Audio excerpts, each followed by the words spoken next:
Do your employees love you or do they love to hate you? What kind of leader are you? Let's find out.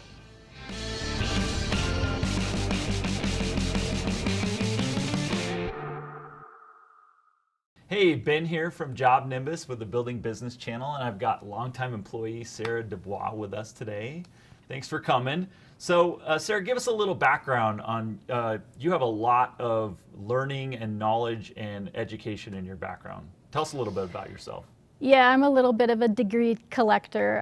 I love studying. I love taking classes. I had a goal of getting my post-grad degree before I was 30, and I got that. And then I got another one in information systems as well. And yeah, love to study. So I know one of the things that has impacted you lately, you're always learning new things, is you're looking into leadership. And we want to talk a little bit today about what a great leader is. Where was this whole inspiration around looking into leadership? Where did that come from? I think I took I was going to do another MBA, but I decided not to. But I took a class. I took a class on organizational leadership, and it was super interesting. And then I stumbled upon this other class, Ronald Heffetz, who teaches at Harvard on leadership. And I tell you, this was the best class I've taken in 15 years because it changed the way I thought about leadership entirely. And Ronald's got a really interesting take on what it is to be a great leader. It's not what you normally hear, which is that inspirational, let's go get 'em type leader. What does he say makes a great leader? For him, he thinks a leader is someone who's able to solve problems, and someone who's able to define the problem, solve the problem. Like for me, leadership is casting a vision, rallying the troops around the vision, executing a strategy, and inspiring others. For you, what's leadership? Well, that's definitely how I look at it as well. I've thought a lot about it. I mean, that's definitely a component of it. But I like this problem-solving thing. I'd like to delve into that a little more because that's not what you normally hear when you think about a leader. No. He defines it as there are two different kinds of problems. So you have a technical problem, which is easy to define, easy to solve, has one person who is able to figure it out and get it done. And then there's another kind of problem. The other kind of problem is adaptive, okay? An adaptive problem is more complex. You might not even know how to define the problem. You might not know what the solution is. Also, there are a variety of stakeholders involved in solving the problem. So you've got, did you say technical or tactical? Technical. Technical, okay. What would be an example of a technical problem in the average, call it solar company in America? A technical problem, it might be something on the solar panel that needs to be fixed. Okay. Right?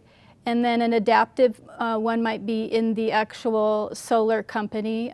There's some kind of process issue that needs to be solved. Okay, that's the key. So one is looking really at the mechanics of something and saying, okay, like this goes there, we've just got to fix this. And then another one is looking at the overall, like a higher level view of things, right? And saying, this process is not working, we're not getting the output that we want. Is that how you? Yeah, correct. There's different ways of looking at it. I can even further simplify it. For example, a doctor goes in and fixes the tendons of a hand, right? That's the tactical part of the problem. Then the patient needs to take some medicine, rest, have their family help them with their hand. That part's adaptive. It requires multiple people and it requires buy-in for the problem. So one issue that's difficult about solving adaptive problems is how do you, as a leader, how do you build capacity of your team and how do you get them to internalize the problem and then begin to solve it?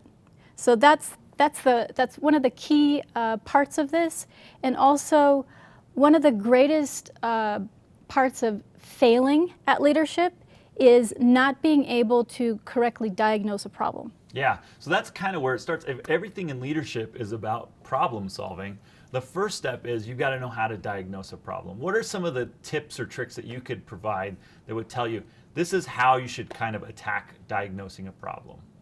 Well, you can, first you want to diagnose whether it's a technical problem or adaptive, or it's a mix, right? So then you'd have to isolate the parts that are technical and get the people on them to fix those parts, and then take the adaptive part of the problem and really inspire those around you, build their capacity, allow them to problem solve so that they can solve the problem. The solution to the problem you might not know yet. You have to all work as a team to figure this out. So one thing you talked about a couple times was the idea of leadership and problems, and then you mentioned your team. I'm curious, do you think that more than just, I think a lot of times maybe the owner thinks, I'm the leader, I'm the one. Can you make other leaders in the company? Should you make other leaders in the company? I think if you really want to level up, right, if you really want to harness all that potential, then of course you make leaders out of everybody, and you all go up and you harness that energy, and you're all working together and you're solving incredibly complex, difficult problems. You know, you're much better as a collective. Okay, so that's really interesting to me. This is the hard part, right? How do you make this is the frustration. Like, I want my people to just be really self-motivated and go out and just solve problems for me. That'll make my life better, right? How do you teach people to become leaders in your organization? I think you have to empower them. Okay, and that's a buzzword, but why? What would you do to empower somebody? What would be an example?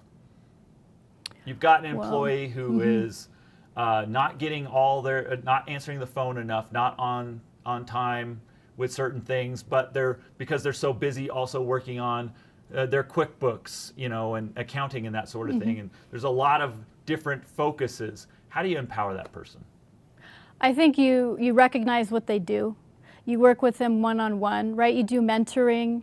You have to have that rapport and respect with your employees, right? If you don't have that, like if you're in traditional mode, being an autocratic leader, you're not going to get buy-in from your constituents. The people who are working for you, they are your stakeholders, and they are there to vouch for you. And if they're working for you, so they have to have a degree of respect, and the communication and rapport has to be well together.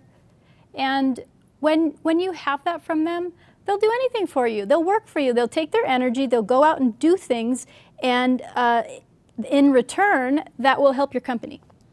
I love that. So it's about being trusting, maybe is a word I would use there. Trust your people to do things. Be very clear on what your expectations are for them. And then finally, I would say, give them problems to solve and trust them to solve them. That's the whole key here, right?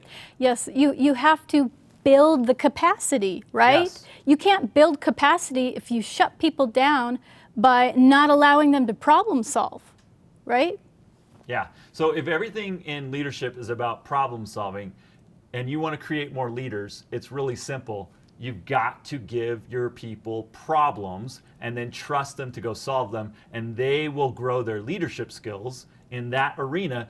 But you can't get in the middle of it. You can't be meddling. You've got to let them fail sometimes even. And it's a little scary maybe to think about that. But just like you're failing as a business owner in some things, you got to let them fail too.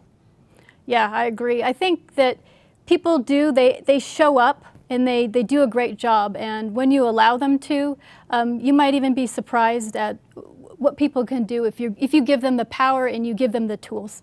Yeah, that's great. Okay, so being a leader, there's definitely this aspirational, inspirational aspect to it. I think there's no question about that. But this interesting concept of being great at solving problems, understanding the problem and solving it, and then giving those problems to your people to empower them to actually go and run with it on their own can make a whole difference for your organization. So I'd love to hear a little bit about ways that attributes that you think that make a great leader. So in the comments below, put in something that said, a great leader to me is this. I'd love to hear everybody's thoughts, because I think everybody kind of looks at leadership in different ways. So let's hear from you.